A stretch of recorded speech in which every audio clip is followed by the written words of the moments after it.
Sports Minute with Ray Richardson. It was a rough night for both of LA's NBA teams. The Phoenix Suns snapped the Lakers' 7-game winning streak with a dominant 125-108 victory at Crypto.com. First loss for the Lakers since November 12th at OKC. Dylan the Villain Brooks led Phoenix with 33 points and a lot of trash talking for LeBron and Lakers fans. LeBron finished with only 10 points in 31 minutes. The Clippers lost at Miami 140-123, fifth straight loss for the Clippers, who are now 5-16. Former Clippers guard Norman Powell led Miami with 30 points. The Clippers trading Powell after last season makes no sense at all. They really could use him now. Powell is leading Miami in scoring with 25 a game. Chargers quarterback Justin Herbert has surgery Monday on his fractured left hand. The 8-4 Chargers are unsure if Herbert will be available for Monday night's game against Philadelphia at SoFi. No debates, no speculation, just the info you need. That's your KBLA Sports Minute. I'm Ray Richardson on KBLA Talk 1580. Happy holidays! This holiday season, KBLA Talk 1580 wishes you and yours joy, peace, and prosperity. As we celebrate with family and friends, we're already looking forward to an exciting first quarter, packed with must-attend events to kick off the new year just right. In January, join us for our inaugural Brotherhood Brunch, bringing together community leaders, change makers, and everyday people for inspiration and connection. February means it's time for our signature Black History Month luncheon, a powerful celebration you won't want to miss. And in March, Women's History Month, we're once again hosting our State of Black Women in Los Angeles Symposium and Luncheon, addressing the issues that matter most inside our community. From all of us at KBLA Talk 1580, happy holidays. Stay tuned for more details on these incredible upcoming events. KBLA Talk 1580, your voice, your community, your power. They're playing basketball. We love that basketball. They're playing basketball. We love that basketball. They're playing basketball. We love that basketball. They're playing basketball. We love that basketball. I'm Tavis, Smiley. Glad to have you with us in this third and final hour of our program today. We will talk about basketball in just a second. On the B side of this hour, we'll be joined by Deji Laray and Thomas Q. Jones for discussion about their bold new original series called G.R.I.T.S. I love basketball. I love G.R.I.T.S. But this G.R.I.T.S stands for Girls Raised in the South. G.R.I.T.S is an 8-episode series that follows three friends navigating life, ambition, and womanhood in the South, specifically Memphis, Tennessee. So we'll talk to Deji and Thomas on the backside of this hour. We commence this hour, as promised, talking about basketball, with sports writer and podcaster Paul Knepper. His new book is called Moses Malone, The Life of a Basketball Prophet. For all you youngsters, as I said earlier, Moses was the first modern-day basketball player to jump directly from high school to the pros long before Kobe and LeBron and Kevin Garnett. Full disclosure, once again, Moses Malone was a member of my team, the 76ers, when they won the NBA World Championship in 1983, led by my man, Julius Dr. J. Irving. As I mentioned also earlier, if you walk in my office here at the building, at the studio, you will see right behind my desk a basketball signed to me by my hero, Dr. J, who I met many years ago. Never thought as a kid growing up in Indiana I would actually meet Julius Irving, much less become a friend of his. But that's one of my prized possessions of all the mementos and artifacts I've collected over my career. I got a basketball signed by Dr. J. I digress. Paul, how are you? Good to have you on the program today.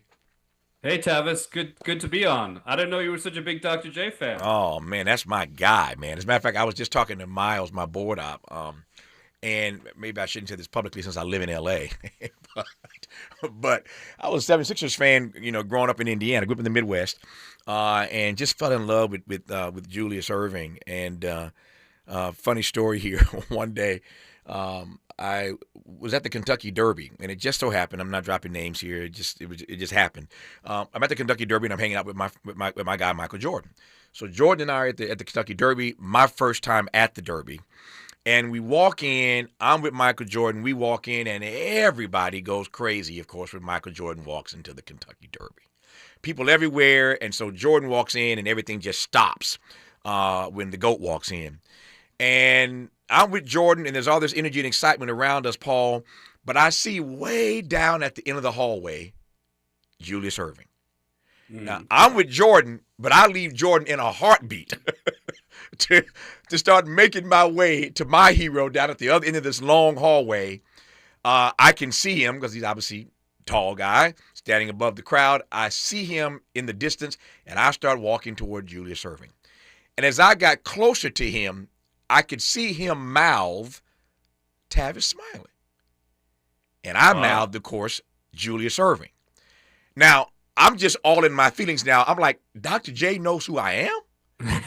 And I get up to Dr. J, and I hug him, and I'm just crying. I'm crying all over his suit. I mean, I'm a grown man, but I got tears rolling.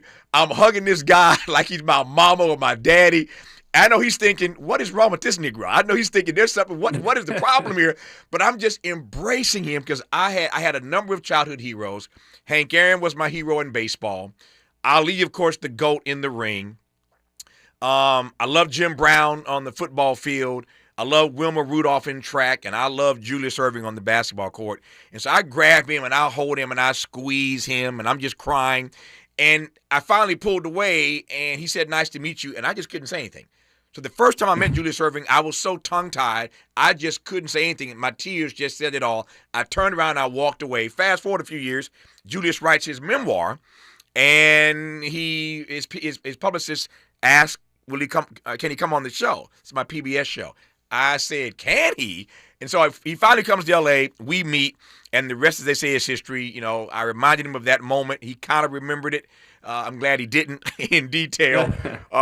He had a book signing that night. I went to the book signing. After the book signing, we went to dinner, and there started our friendship. And all these years later, I'm proud to call myself a friend of Julius Erving, but that's how that story started. So when I tell you that I'm a 76ers fan and that Julius was my man, and Moses and Maurice Cheeks and Bobby Jones and Caldwell Jones, I could run the list, man. This was my team, Paul.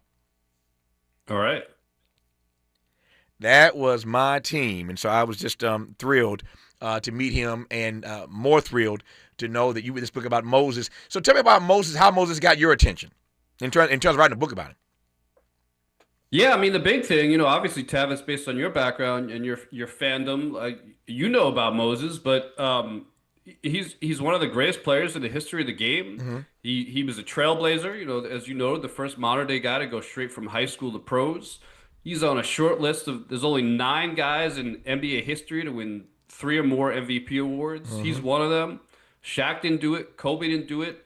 And yet nobody ever talks about him anymore. When people talk about the greats of the game, his name rarely comes up. Yeah. And so I wanted to tell his story. I wanted to try to get to the bottom of why that was the case, that nobody's talking about him anymore.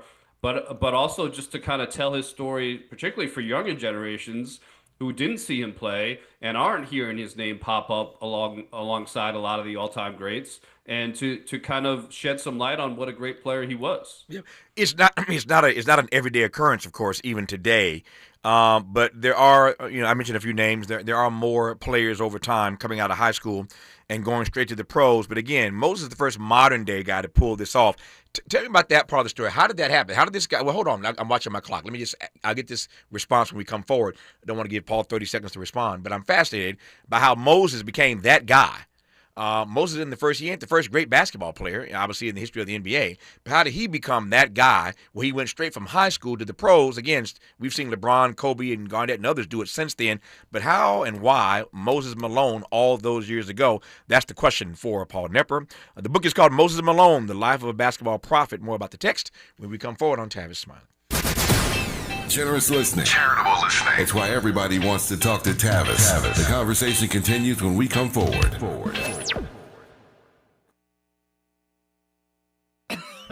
Oh, how's that flu, babe? Did you take Dayquil Intense Flu yet? Nah, I got this. Ugh, okay, I don't got this. You stay on the couch, and I'll grab the Dayquil. Undo your flu symptoms with DayQuil Intense Flu. DayQuil Intense Flu provides powerful relief of your flu symptoms. I'm ready for that to-do list. Wow, you do got this. DayQuil Intense Flu. The daytime coughing, aching, fever, under your flu, medicine. Use as directed, keep out of reach of children. Hey, can you blow up some balloons for Jack's party? I can't. I'm so congested. You need Sinex Saline from Vicks. Sinex Saline Nasal Spray? Yeah, just Sinex. Breathe. Sinex Saline instantly clears everyday congestion associated with colds and year-round allergies with a gentle, ultra-fine mist that's no mess and easy to control. Daddy, we need more balloons. On it. Enjoy life's important moments without congestion. Try Sinex Saline from Vicks. Just Sinex. Breathe. Use as directed. Febreze. It's a classic odor tale. You fried fish for dinner, cleaned up, but the smell is still in the house. And the neighbors are coming over for game night. They're on their way. And then you spray Febreze Air Mist. Febreze Air starts working instantly to fight even your toughest odors, so you go from fish to fresh like that. Now all you have to worry about is Pam cheating at charades. Breathe happy, Febreze. La la la la la. Celebrate the soul of the holidays and support Altadena and Pasadena. Join us on Monday, December 15th, 7 p.m. inside the Bram Goldsmith Theater at the Wallace in Beverly Hills for Soul of the Holidays, a joyful night of Motor City Soul, gospel, and holiday classics featuring an 18-piece band, all-star vocalist, and community choirs, all in support of the Black LA Relief and Recovery Fund. This performance comes at a pivotal time for many in Altadena and Pasadena. This is their first holiday season since the devastating Altadena Eden Canyon fire, which destroyed homes and community spaces. While the physical losses are immense, the power of community remains, and your attendance directly supports recovery, resilience, and renewal. So, be sure to join us Monday, December 15th, 7 p.m. inside the Bram Goldsmith Theater at the Wallace in Beverly Hills for Soul of the Holidays, benefiting survivors of the Altadena Eden Canyon fire. For ticket information, just log on to tickets@thewallace.org. That's tickets@thewallace.org. This is a community call to action from KBLA Talk 1580 and the Black Freedom Fund.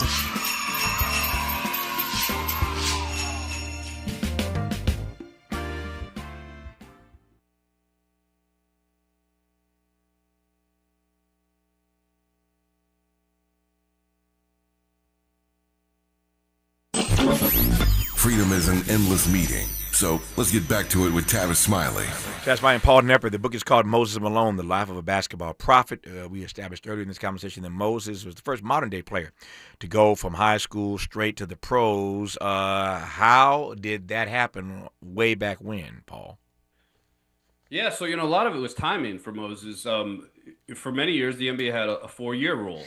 Where you had to go to school you had to be in college for 4 years or 4 years after you graduate high school before you could join the NBA.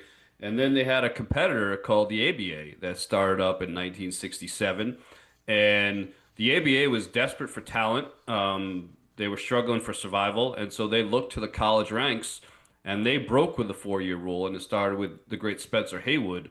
In 1969, Spencer was the first guy to leave college early to go to the pros. He did the ABA. And then a number of guys followed, leaving college early to go to the NBA, your boy Dr. J being one of them. He, of course, went to the ABA as well. And then in 1974, the Utah Stars of the ABA, it's crazy how it happened. They were such a small time operation. The Stars weren't looking to make a big splash. They didn't go into it saying we're going to draft the first high school kid.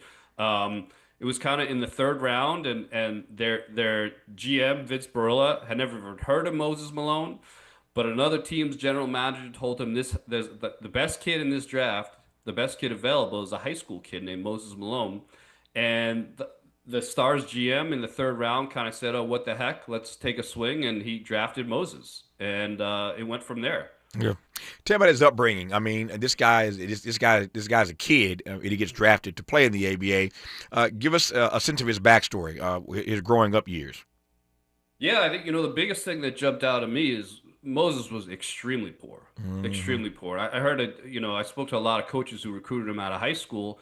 And I kept hearing, different versions of the same story, which is, as one assistant coach put it pretty succinctly to me, he said, Paul, I've recruited kids all around the country. I've seen all kinds of poverty, but I've never seen poverty like the Malones. And that really stuck with me. And, Moses, he didn't have a father. He didn't have any siblings. It was a rough neighborhood. It was a segregated neighborhood. Petersburg, Virginia, was segregated in the early years of his life. And, there were a lot of obstacles. There were a lot of distractions in front of him. But Moses had a vision. Moses was going to be great. And he worked his butt off to make that happen. When Moses was in high school and all of his teammates and friends went to house parties and clubs, Moses went to the playground by himself and worked on his game in the dark until 2 or 3 in the morning, night after night after night. So he was hungry. Moses, he had a fire inside of him, as all the great ones do, right? He had a fire, and it motivated him to work hard and to fulfill his dream. Yep. You tell this story in the book, and I was literally just talking to Miles, my board out, who's a big basketball fan. I was just talking to him about a couple of things relative to Moses, and one of those things, again, you go into it in depth in the book. He really is sort of anti-superstar. He holds the record to this day, for you basketball fans. He holds the record to this day as the game's greatest offensive rebounder. I mean, think about how long he's held that record. He is still the greatest offensive rebounder in the history of the game. And we're in 2025 now.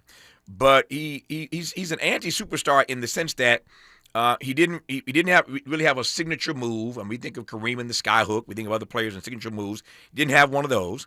He had, at least as it appeared to me as a fan watching all those years, very little ego. He shunned the spotlight, didn't do a lot of interviews. I mean, he didn't have a lot of commercial appeal for as great a player as he won, having won all those MVP awards. I mean, this guy was an absolute superstar, but again, an anti-superstar, given that he stayed away from, he shunned the spotlight. That's hard to imagine of any player today in the NBA or anywhere else. If you're that good, they're going to push you out front. But Moses sort of resisted that. What was that about? Yeah, and we've seen it a little. I think Jokic is kind of like that today. Tim Duncan was certainly like that in his day, but I think it is harder now. I think Moses genuinely had no interest at all in being famous. I think he thought it was nonsense. He's probably right. He really liked that part of the job. I mean, he didn't like talking about himself. Moses just wanted to play ball and be one of the guys. And I found it fascinating where I talked to a few people, and even writers, who told me that he actually seemed bewildered by the whole concept of being a superstar. He would say repeatedly, basketball's a team game. I'm just one of the guys. Like, why am I getting so much attention? Well, you're getting so much attention because you're the best basketball player in the world. You're not just one of the guys. But he never really, one of his old friends said to me, when Moses started winning MVPs and he won a championship, everybody started to look at him differently. But he never changed the way he viewed himself. And so he always viewed himself as kind of that grinder, that guy who was just working hard. And he wasn't just blowing smoke. That wasn't just talk. You talk to all the guys he played with, and they'll all tell you he treated that third round draft pick trying to make the team the same way he treated Dr. J. And he treated the janitor in the arena the same way he treated Dr. J. There was a genuine humility to him, and he never saw himself as anything special and didn't want to be treated that way. Yep. So Dr. J, as you know, was a winner in the ABA, but he was chasing for a number of years a championship title in the NBA. He's in Philadelphia, obviously, before Moses gets there. Tell us the story of how Moses actually got to the 76ers. So Moses got there. It was 1982. He had just won the MVP award with the Houston Rockets. So he just won the MVP award and becomes a free agent. And restricted free agency, which is what he was relatively new. He was with the Rockets, and as the story goes, he was, back then there was no salary cap then, so it was really the haves and the have-nots in this new era of free agency. And so there were a limited number of teams that had the money to sign him. The New Yorks, the LAs, Philly, Chicago, the big market teams. And Philly stepped up. They made him a big offer. And Ray Patterson was the general manager of the Houston Rockets. The Rockets had just been sold to Charlie Thomas, a car dealer. And Ray Patterson goes to Charlie Thomas and says, Charlie, we have to match this offer. The Rockets had a right to match. We have to match this offer. Moses is the best player in the league. He's the whole franchise. We can't let him go. And Charlie says to Ray, I just paid $12 million for the whole team. I can't pay that for one player. And so that was that. The 76ers, their owner, Harold Katz, was concerned that the Rockets might still match the offer. He thought it'd be bad for the league if he swiped away the MVP from a new owner as well. So he instructed his people to work out a trade with the Rockets, and they ended up trading Caldwell Jones and a draft pick to get Moses. But that's how it worked out. And it was $12 million. Was that the number? It was $12.2 million for 6 years. So he was the first player. He's the first player to make $1 million a year in basketball, and he was the first guy to make $2 million a year in basketball. Yeah, and we're all in the studio laughing right now.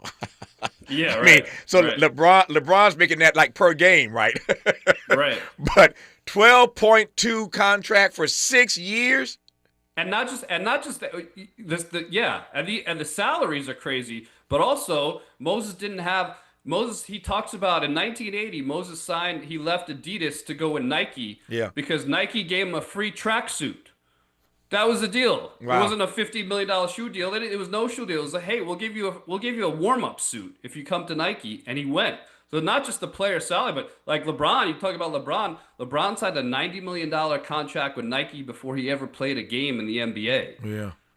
No, I mean, obviously the numbers are what they are, but it's just when you think about how great a player Moses was, he signed a $12.2 million deal for 6 years, and that was, again, a lot of money then. The first player to get $1 million, first player to get $2 million.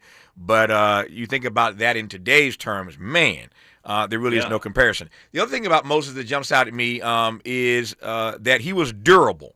Speaking of LeBron, these days, we all these players are subjected. Kawhi Leonard being chief among them, all subjected to this thing called load management. I love this terminology, load management. So they sit so many games per season. But you look at Moses, we just looked at it during the break. We went back and looked at Moses' playing career. This dude, unless he was hurt for real, he played every game, every season, basically. Yeah, and he played several seasons. He played over 40 minutes a game, which is unheard of now. So not only did he play every game, but he played over 40 minutes a game. And yeah, he played through badly sprained ankles and broken fingers and the flu and a whole slew of injuries. He played up. One of his mottos when he joined the Sixers was time to go to work. Yeah, and he had a very lunch pail mentality. You show up for work every day and you do your job. Yep. So we talked our way up to it. We talked our way up to the championship. He wins the MVP in '82. They do a trade deal to get him to 76ers. 76ers win the championship in '83. Tell me about that amazing year. Yeah, I mean, you got to remember that team was incredibly talented before he got there. Yeah. Because as you noted, they went to the finals 3 times in the previous 6 years. Yep. And the problem was every year in the playoffs, they lost to a team with a great center. That's right. In the 77 finals, it was Bill Walton. In the 80 and 82 finals, it was Kareem. They lost to Robert Parrish, Celtics, a couple times in the playoffs. Darryl Dawkins was a good center. He wasn't a great center. And back in that day, you remember, Tavis, you had to have that great big man. Yeah. And Darryl was breaking rims but not winning championships. Yeah. Right. Yeah. And so Moses was that great big man. He was a dominant big man, and he joined a really good team. Moses, obviously, Doc's an all-time great. Bobby Jones, Maurice Cheeks in the Hall of Fame. Yeah. Andrew Toney would probably be in the Hall of Fame if foot problems didn't derail his career. Mm-hmm. So there's a ton of talent there, and they just steamrolled their way through the season. That team, Moses was hurt at the very end of the season. There were a couple other injuries, and I think Coach Billy Cunningham kind of took his foot off the gas because they were cruising. But that team could have won 70 games if they went for it. Yeah. So we know that Moses, in later years, would mentor young players like Charles Barkley. Speaking of the 76ers, Barkley played there, of course. Barkley, Hakeem, of course, in Houston. What's been the impact of the way he played the game on future centers? Anybody that reminds you of Moses since Moses? Oh man, I don't know. It's hard. Certainly not today's game because the game is played so different now. You don't have those back to the basket centers anymore. That's right. I think the biggest thing Moses passed on to players was that that mentality, that work ethic, that attitude of, you show up for work every day, you work hard, you constantly work on your game, you're constantly in the gym. Charles Barkley's, as you mentioned, was one of his mentees, and Charles regularly says Moses is the person most responsible for his success in the NBA because he taught him how to work hard. And it's, Charles and Akeem are the most notable ones, but there's a long list of guys who, maybe, just had a cup of coffee in the league and then had a great career overseas, or had a long career in the NBA as a bench player, but who attribute their success to Moses. I mean, one guy, just random guy, Muggsy Bogues, talked to me about how, when he was teammates with Moses when he was a rookie, and he was completely lost his rookie year. He wasn't playing. He was frustrated. His confidence was shot, and Moses believed in him and talked to him and got him going. And Muggsy told me, he goes, I don't know if I would have had an NBA career if I hadn't been teammates with Moses. Yep. We said earlier that Moses didn't talk a lot, but he did talk the day he was inducted into the Hall of Fame. Take a listen. People don't know me. People always said, Moses, you'd never talk to the press. I had a reason. I really did have a reason. And the reason was why I never talked to the press, because I always liked to have my concentration when I'm about to play. The press would come in there and say, well, Mr. Malone, how do you feel about tonight's game? I would say, well, I really don't talk to the press. They said, for real? I said, I don't talk to the press. I said, I got a job to do. I got to do it 110%. I said, you got fans out here paying big dollar to see me perform. And that's the way I left it. But it's a great opportunity to be able to come here tonight. But as an athlete, we never realize, it's take help. Moses and Malone didn't make it by himself. People don't understand that. You got the little guys. You got the little guys never get credit for this.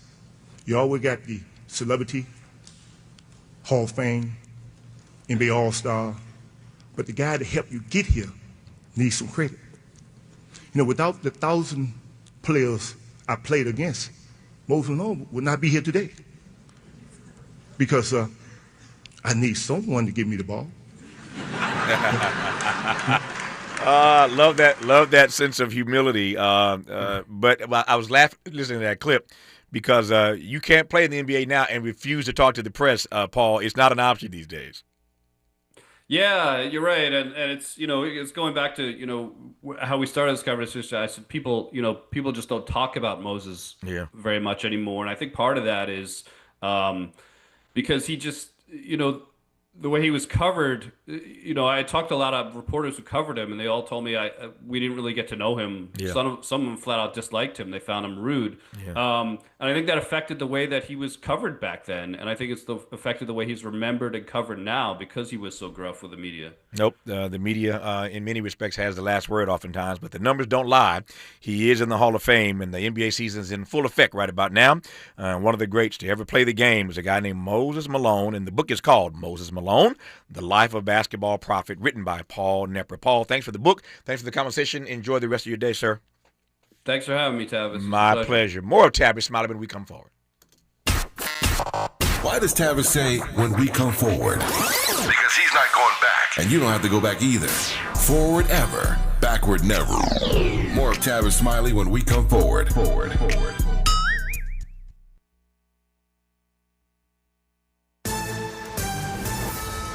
I'm Bree Wood with BIN News Now. Florida lawmakers are weighing 4 constitutional amendments to cut property taxes. Critics like Representative Toby Overdorf warn cities could struggle to fund police and may hike fees. Property taxes are now going to be hitting almost $60 billion collected statewide. The governor argues homeowners shouldn't pay rent through property taxes. Chicago's budget fight is heating up. Alderman Scott Wagaspak said the city leaves $1 billion uncollected each year and sent Black Mayor Brandon Johnson some savings ideas, which he dismissed as impractical. He also opposes Johnson's proposed $21 per worker monthly head tax. And Michael Jordan is suing NASCAR in federal court, calling it a monopoly. Jordan, co-owner of 2311 Racing, refused to sign NASCAR's new revenue deal, saying it limits team earnings. NASCAR denies any anti-competitive behavior. Get BIN News now on demand 24/7 on the iHeartRadio app. For victims of drunk and drug driving, our grief is unique. But you are not alone. You always have a place at MAD. Call our 24-hour victim helpline at 877-MAD-HELP or visit mad.org. This is the KBLA Sports Minute with Ray Richardson. It was a rough night for both of LA's NBA teams. The Phoenix Suns snapped the Lakers' 7-game winning streak with a dominant 125-108 victory at Crypto.com. First loss for the Lakers since November 12th at OKC. Dylan the Villain Brooks led Phoenix with 33 points and a lot of trash talking for LeBron and Lakers fans. LeBron finished with only 10 points in 31 minutes. The Clippers lost at Miami 140-123, fifth straight loss for the Clippers, who are now 5-16. Former Clippers guard Norman Powell led Miami with 30 points. The Clippers trading Powell after last season makes no sense at all. They really could use him now. Powell is leading Miami in scoring with 25 a game. Chargers quarterback Justin Herbert has surgery Monday on his fractured left hand. The 8-4 Chargers are unsure if Herbert will be available for Monday night's game against Philadelphia at SoFi. No debates, no speculation, just the info you need. That's your KBLA Sports Minute. I'm Ray Richardson on KBLA Talk 1580. We've got a lot to talk about. I'm Reverend Gerald, the life coach. Is someone you love struggling with addiction and mental illness? Is improving your family's health important? Want to leave a legacy that your family can grow? Are you ready to enhance your perception of life experiences? Then wake up weekends at 7 a.m. with Urban Family Focus and get the wisdom, opportunity, resources, and motivation to live your best life. Join the conversation on Urban Family Focus Saturday and Sunday at 7 a.m. Unapologetically progressive. KBLA Talk 1580. We've got your black.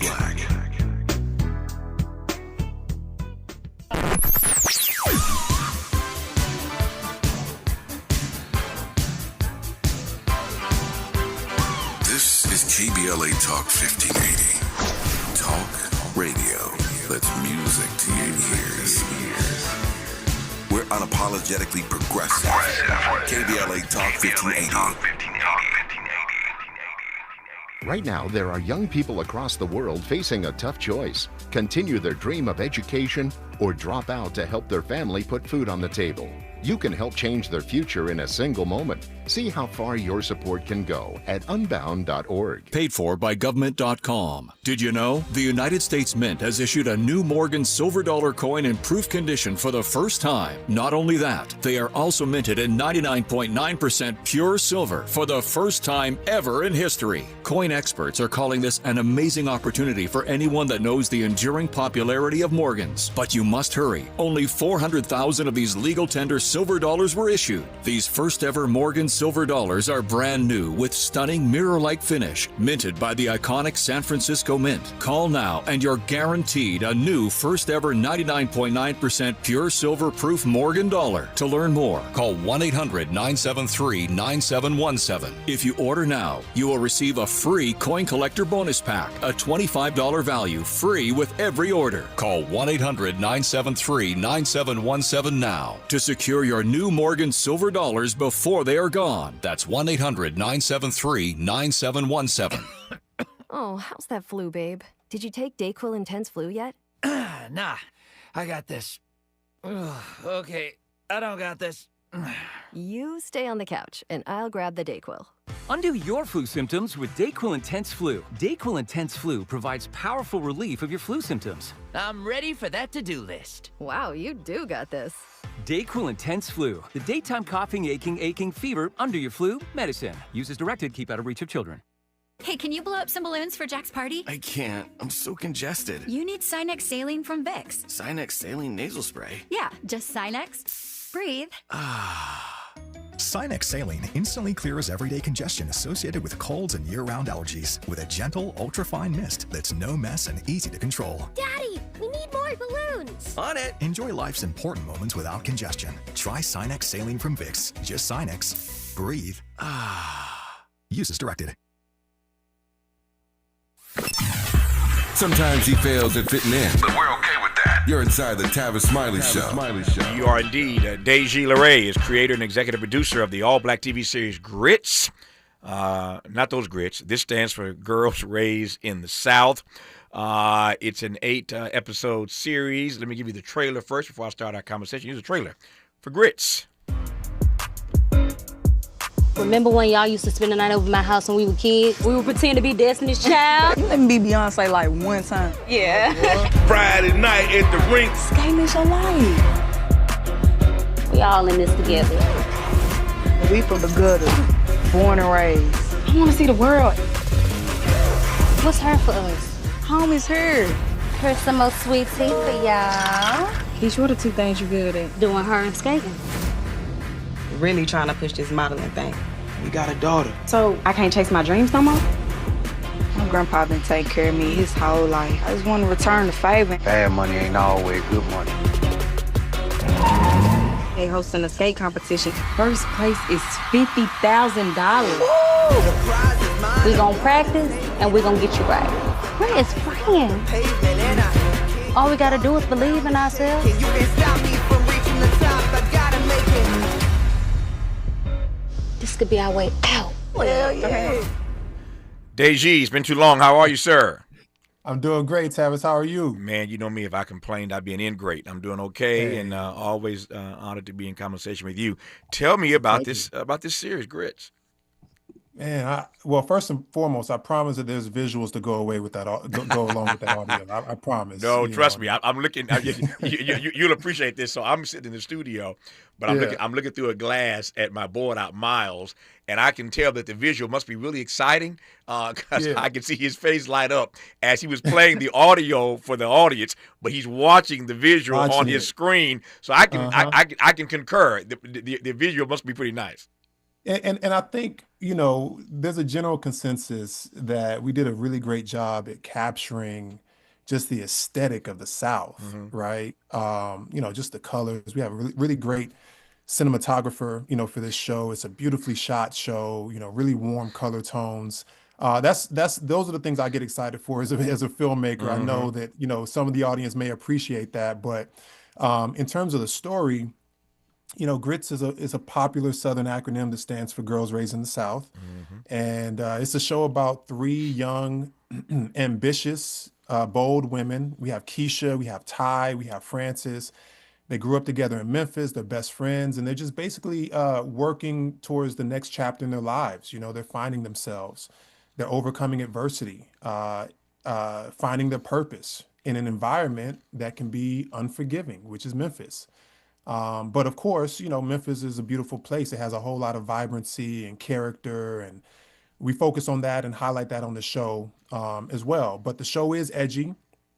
It is nostalgic, and it is sometimes a dangerous world mixed with the backdrop of the roller skating culture, which is something that's very nostalgic for me growing up in the South as well. Yeah. So this show is really about these relationships with these young women, their families, their grit, their determination to overcome the obstacles that may be holding them back from accomplishing their goals. And it's a really fun show. I think you made a good choice. But of all the southern cities that you could have chosen, why Memphis? Well, Tavis, I think Memphis is one of those southern cities that still truly has its identity. Right. If you think of a lot of southern cities, a lot of cities, have changed over the years. The identity has changed. There's been a lot of people moving down south, and so go ahead and say Atlanta. I know you thinking it. Go ahead and say it. Say Atlanta. Look, we all know. Look, Atlanta has changed a lot, and Charlotte. We can add Charlotte to that list as well. We can add Charlotte to the list, and these cities are growing, and I'm not saying there's anything wrong with that. The cities are growing, of course. When you start, pushing out natives, and rent is increasing in certain places, and you lose, a lot of the, mom and pop shops, Mm-hmm. or just really what the city really truly represents in terms of the culture Yeah. starts to sort of get diluted, then yeah, you lose the identity a little bit. And I don't think that that's necessarily happened to Memphis. And I would say, it's one of the last true Southern cities, from the food to the music, Yeah. especially the music. The music there's a lot of history in Memphis when it comes to the music. We wanted to really make sure that that came across on the show as well. This show, has hip hop, it has blues, it has jazz, it has country. The Bible Belt community, we focus on that on the show as well. Mm-hmm. So, Memphis is a character on this show. The Yeah. way people talk, the accents was probably one of the hardest things to really truly nail down and make sure it was authentic. Yeah. On the show, we had dialect coaches, for the young ladies. So overall, that's the reason why Memphis is because, Memphis truly has its character right now. We felt like that character will come across on this show. Yeah, yeah. As you were talking, I was thinking about another southern city that I think has done a pretty good job of holding on to its character and its culture. That'd be New Orleans. And I was worried about NOLA for a long time, of course, post Hurricane Katrina and all the changes in that city. But NOLA and Memphis come to mind as two southern cities that have done a pretty good job, to your point, I think. And I was going to say yeah. that too. Yeah, New Orleans definitely, you know what you're going to get. That's right. Right. Yeah, And it's almost like, when you go there, it's not about you, it's about the city. You just have to adapt and you have to, show respect and appreciate and take part in that culture. Yep. I'm glad you did, but tell me, how does Deji Laray end up creating and exec producing a show about these three girls in the South? Well, I think, I really want my filmmaking style, Tavis, to be a style that, that is versatile, right? One, because my previous show, Johnson, oh yeah, which we had a conversation about that, incredibly successful. People love the show. We did a really good job in, really showcasing Black men, Black women, in a positive way. Really focusing on the connection between people and certain themes that are very important in our culture. And we do the same thing, with Grits. But this is a story that has always been near to me. I grew up going to the skating rink, and I wanted to write about these young Black women because, I'm a product of Black women, being raised in the South. And, there's these certain characteristics that just really stood out to me, about, women in the South. Of course, there's a lot of them, but just a few common traits that I think are common, is compassion, resilience, sisterhood, style, these ladies are very stylish. Yeah. And so, it felt very fitting.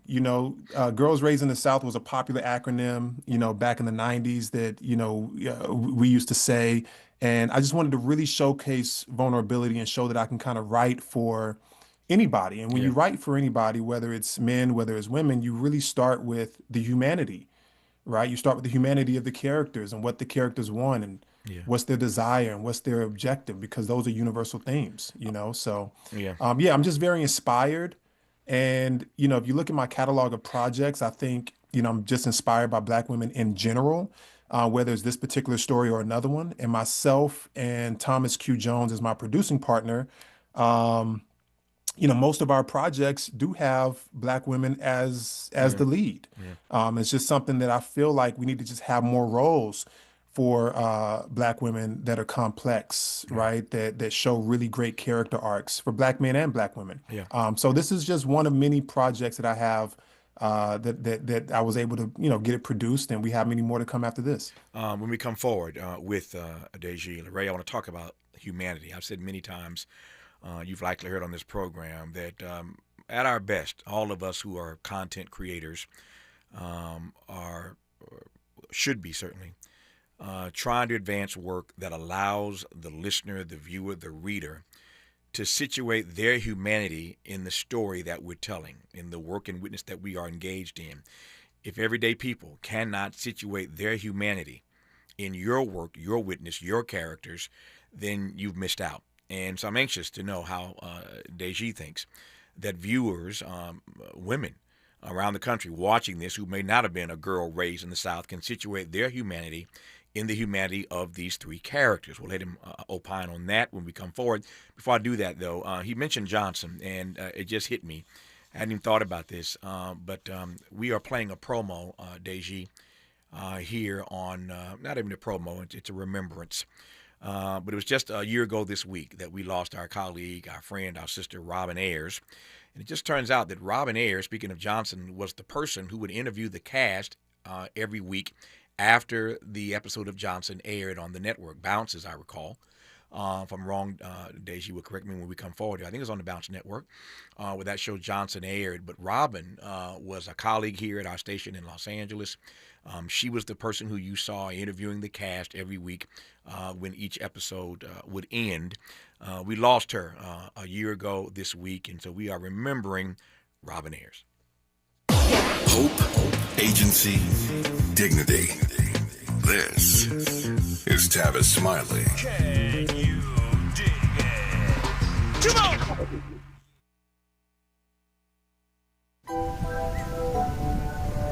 KBLA Talk 1580 remembers Robin Ayers on the 1-year anniversary of her passing. 1 year ago this week, we lost a remarkable and vibrant voice. Robin Ayers touched countless lives through her passion, her love, her service, and her smile, which you could see through the radio. KBLA Talk 1580 honors her memory and celebrates the legacy she left behind. Robin, your spirit lives on in every conversation, in every connection, and in every one of us, inspired by your voice. Gone, but never forgotten. KBLA Talk 1580, where voices matter. I'm missing you. Tell me why the road turns. I'm missing you. Tell me why the road turns. Oh no, stomach issues again? Stomach issues? Who are you? Your pancreas. I could be the real reason for your diarrhea, gas, bloating, stomach pain, or loose oily stools. I thought it was my stomach. People often do, but any of these symptoms could mean having a condition called exocrine pancreatic insufficiency, or EPI. With EPI, the pancreas doesn't release enough enzymes to break down food, but EPI is manageable. Use the symptom checker on identifyepi.com and speak with your doctor. That's identifyepi.com. Sponsored by AbbVie. With the new IHOP value menu, $6 is all it takes to go to your happy place, where stacks of pancakes with bacon and eggs are just $6 every day. French toast, sausage, and eggs are, you guessed it, $6. And fluffy omelets come with a side of pancakes and only cost $6. Go to your happy plates every day at IHOP. $7 in some locations. Available every day for a limited time at participating restaurants in the U.S. Hours may vary. No substitutions. Not valid with other discounts or promotions. Prices may vary. He's a paradigm pioneer and the top-rated African-American talk show host in the nation, according to Talkers Magazine. You're tapped in with Tavis Smiley right now. Tavis Smiley and Deji Laray, who's the creator and executive producer of the all-black series G.R.I.T.S, Girls Raised in the South. It's an 8-episode arc, and we're thrilled always to be in conversation with Deji. So I was saying a moment ago that at our best, we are doing great work when the work that we're doing allows others to situate their humanity in the stuff that we're advancing. Talk to me about how we will find ways to situate our humanity in the stories, in the journey of these three black girls. Absolutely. I think, it's important. It's no secret that, historically, our imagery, for black men, for black women, hasn't been the greatest, and I think that's due to a lack of depth, with characters and humanity, but I think these characters are relatable. We feel like they all have grounded attributes that people can relate to, just like the South. You don't have to be, I think, from the South to understand the beauty in the South. We all maybe have friends and relatives from the South, or, our parents or our grandparents. And it just feels very familiar. And these women feel very familiar. You know, one of our characters, Keisha, she's a preacher's kid, and she's trying to find her identity outside of her father's shadow in Memphis. She's a waitress and she loves to skate, but she's dealing with grief and losing her boyfriend. And, you know, we follow her journey as she rebuilds her life, you know, her confidence, and maybe even find love again. Those are universal themes that anybody can relate to. And her ultimate goal is to leave the city of Memphis and to move to LA to be a celebrity hairstylist, right? And the actress who plays that, her name is Jasmine Sargent, and we love her because she, you know, possessed a very strong sense of vulnerability, because the character is dealing with grief, and she has this sort of quiet strength inside of her that she has to just rediscover in this character. Yeah. And all that's evident, you know, with Jasmine's performance, you know, in this show. So I think it's very inspiring. The other character is Ty. She's a young mother who lives with her child's father and his mom.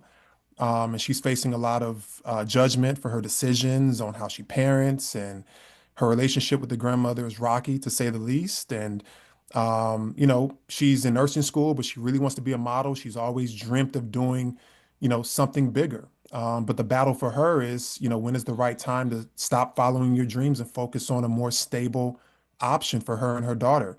And what we want to focus on with these relationships within her world is not necessarily just the fractured home that she's a part of or the toxicity in that environment, but it's about, you know, this young woman and this young man who had a child as children, essentially in high school. They were kids themselves. And so we're watching them mature in real life and try to figure it out. So it's a lot of grace that we give this character, you know, as an audience. And as we watch her navigate, you know, these decisions, whether good or bad. And then, you know, the final character in terms of the trio, the lead three characters is Frances, and she is authentically Memphis.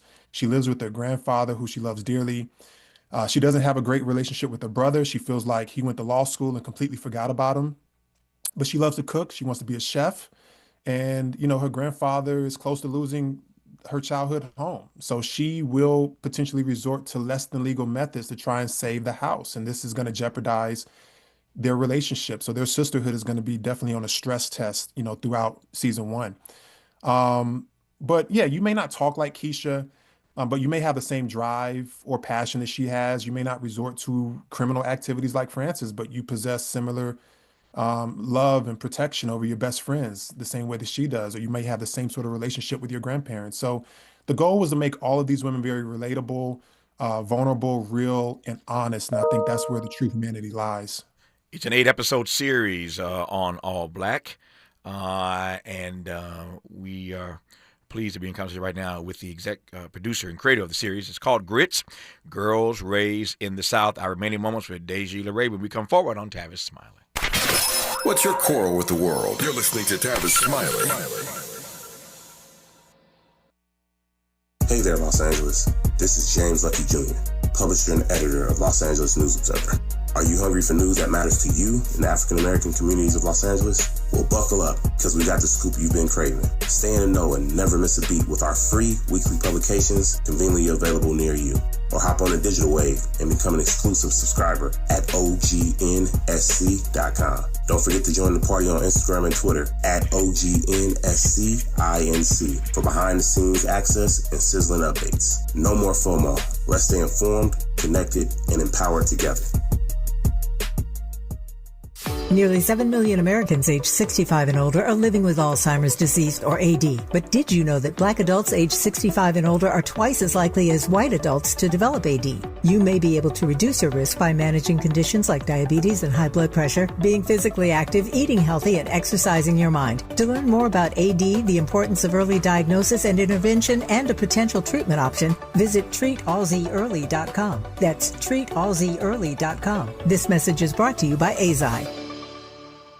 If you're like me, 60 and retired, making ends meet, especially here at the supermarket and drugstore, is tough. I'm so blessed to have found benefitscheckup.org. It's a free and confidential website from the National Council on Aging that connected me to $1,200 a year in programs that help pay for food, medicine, utilities, and more. Maybe it can help you. benefitscheckup.org. You know where you want to go in life, and City National Bank can help. City National knows the dedication it takes to build your vision for the future into a reality, and our team is here for you. We have a wide range of options to help, from personal savings accounts to interest-bearing money market savings accounts and more, all designed to help you get where you want to go. City National, here for every stage of the journey. Learn more at cnb.com. City National Bank is a subsidiary of Royal Bank of Canada. Member FDIC. Freedom is an endless meeting. So let's get back to it with Tavis Smiley. Tavis Smiley and Deji Laray, just because I mentioned her name, because he mentioned Johnson, so he opened the door to this. And because we are, just remembering Robin Ayers a year ago, we lost her way too soon. Early 40s, and we lost Robin. She left a husband and a set of twin girls who had literally just started college. So it was a year ago this week that we lost her, and since he mentioned Johnson, I mentioned her. I looked at my phone because I remember when Robin got this gig, she was so excited about it. She sent me a clip that they were running on the network promoting her doing the after the show conversation. Just a few seconds. Take a listen to Robin. We're sitting with the cast of Johnson to unpack the biggest moments, and we are spilling the tea tonight.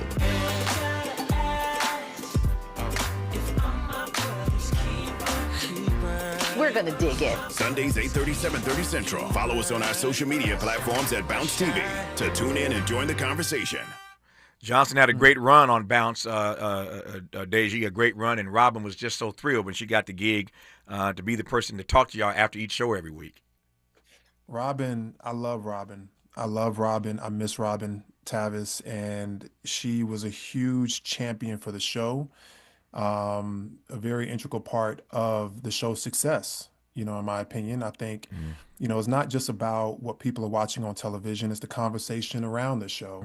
And she supported the show on social media. She supported the show in that position as the moderator for the talkback, because, Johnson was a show that, dealt with themes that we dealt with, controversial themes. Sure. And she was able to have that conversation with us and extend the conversation from the show into a sort of sit down format to where people can get more context as to what the show is about. So, it was, I'm hurt by it, but I just continue to think about all the great conversations we had, all the great times that we had with Robin, and she will never, ever, ever be forgotten. We love you, Robin. We do indeed. She'll never be forgotten as long as we're here. So we are celebrating her life and her legacy and just honoring her memory all week long. This Friday would be the exact 1 year anniversary of her passing, but we will never forget Robin Ayers, as Deji said a moment ago. All right, I got 9 seconds left. I'll give it all to you. He's done some great work, including Bounce, but the new one is called G.R.I.T.S. Say a final word about G.R.I.T.S and how we can check it out. Well, G.R.I.T.S is airing right now. 5 episodes have been released already on ALLBLK. That's the ALLBLK platform. You can access ALLBLK by going to Amazon Prime or through Apple TV. So there's several different ways. Episode 6 comes out on Thursday, and every episode comes out every Thursday. So we have 3 more episodes coming out, and then all 8 episodes will be released. It's an incredible show. It's a fun show. It's a great show. It can be a little chaotic at times, so be prepared for that. But even with that chaos and sort of the young women's chaotic lives, we always want to make sure that they have redeeming qualities and they have great intentions. And I think we did a great job with that. So I appreciate the support, always supporting me, Tavis. We appreciate you and just your contribution, to the world and, the media. You're just always been an advocate for, our voices. And, I'm just appreciative of this platform. You've always done that. I've been following you for decades, Tavis. And I just want to say, I just want to give you your flowers for not just for this conversation. I thank you for that, but just all the work that you've done over the decades. And we appreciate you. You are kind, man. I appreciate that. We are here to elevate and to celebrate good work, and you're doing great work. Again, the latest is called G.R.I.T.S, Girls Raised in the South, streaming on ALLBLK TV. You can catch it, as he said, Amazon Prime, and tap in a number of ways. But do yourself a favor. It's a good piece of work, as is everything that Deji does. And I'm always honored to have him back on this program. Give my best to Thomas Q. I'm sorry he didn't, Thomas Q. Jones. I know he didn't make the conversation today. Tell him I said hello, man, and congrats on another amazing season.